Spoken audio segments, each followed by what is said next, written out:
आता मी ही तूर डाळ स्वच्छ धुवून घेणार आणि कुठली पण कडधान्य वापरायच्या अगोदर धुवून घेणं गरजेचं आहे.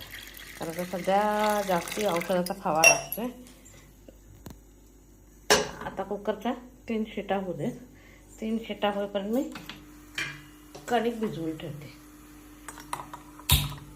कुकरच्या 3 शिट्या होऊ देत. त्याच्यानंतर कणिक भिजवून ठेवते.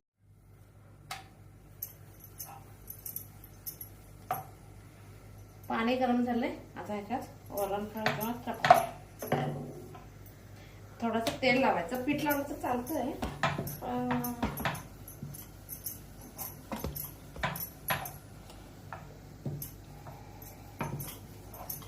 पिठापेक्षा तेल चांगलं. पिठाचा अंश जास्ती होतो त्याच्यात. एक जाड चपाती करून घ्यायची. त्याच्यानंतर चालू आहे. जाड चपाती करून घ्यायची. त्याच्यानंतर आता शंकरपाळ्या आपल्याला पाहिजे त्या साईजमध्ये टाकून घ्यायची.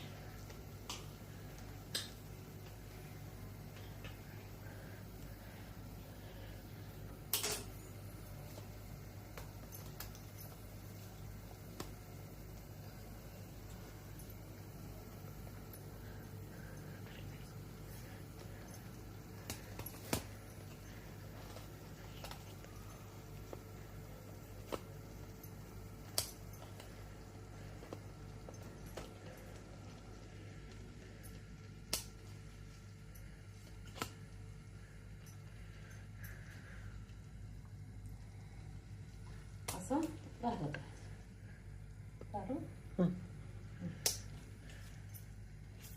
एक 10 मिनिटं चांगलं शिजू द्यायचं. छोटं छोटं करायचं.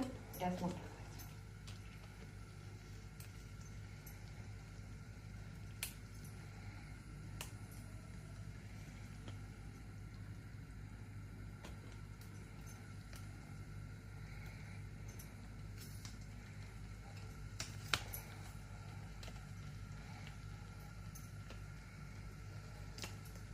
आता हा गोळा आपला गोळा पण जसा साधारण मऊ करून घ्यायचा म्हणजे शिजायला इझी होतं.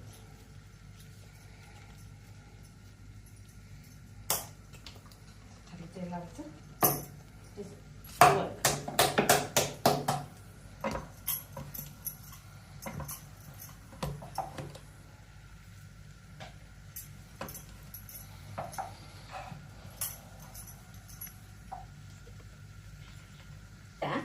हे झाल्यानंतर त्याच्यात मिक्स करणार. डाळ तूर डाळ शिजवून घेतली.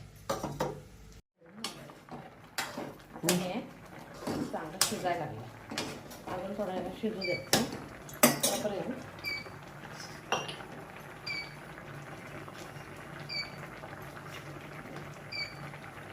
कढईपुरतं मीठ,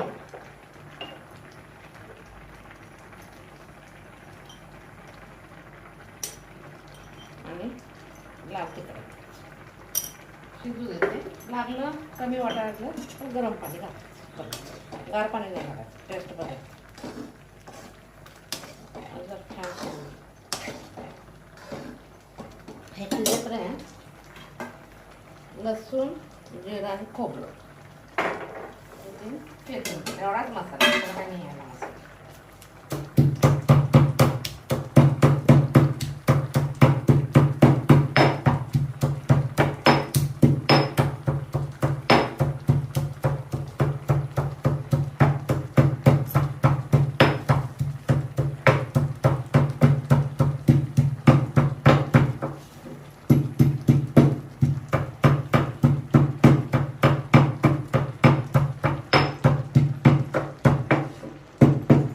काय करायचं, ही डाळ एक सेकंद पाणी गरम करायला ठेवलं. कारण डाळ घातल्यानंतर थिकनेस येईल म्हणून अगोदर जरासं पाणी घालायचं.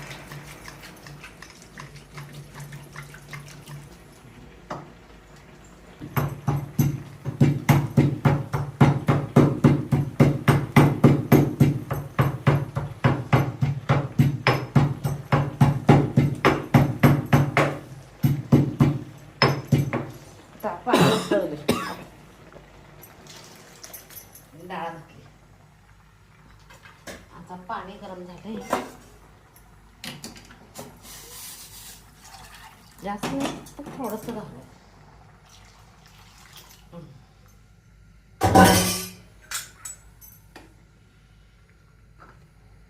आता छान शिजू दे.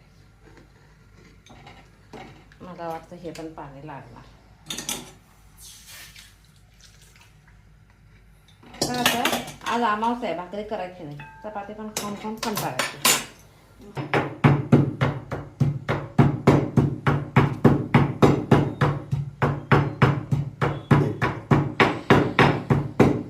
आता हे खोबरं असं घालून टाकायचं आणि इकडं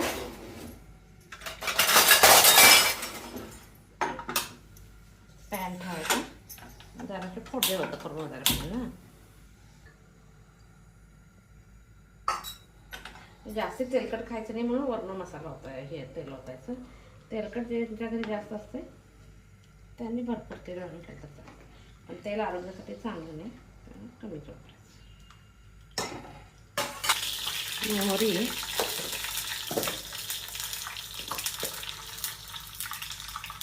आणि जिरं छान तडतडलंय. याला पण चांगले उकळी आलेले आणि जरासं शिजवू दे.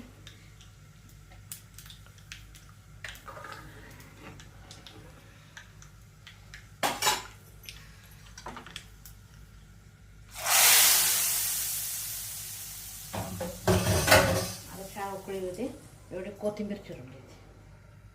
आता वरणफळ खाण्यासाठी तयार आहे. हां, थिकनेस आला बघा, थिकनेस यायला पाहिजे. काय आता हे पण खायचं होतं आणि भाताबरोबर आमटी पण होते, परत करायला लागत नाही. संध्याकाळचं झटपट डिनर पार्टी रेडी. माझी रेसिपी आवडत असेल तर लाईक शेअर करा.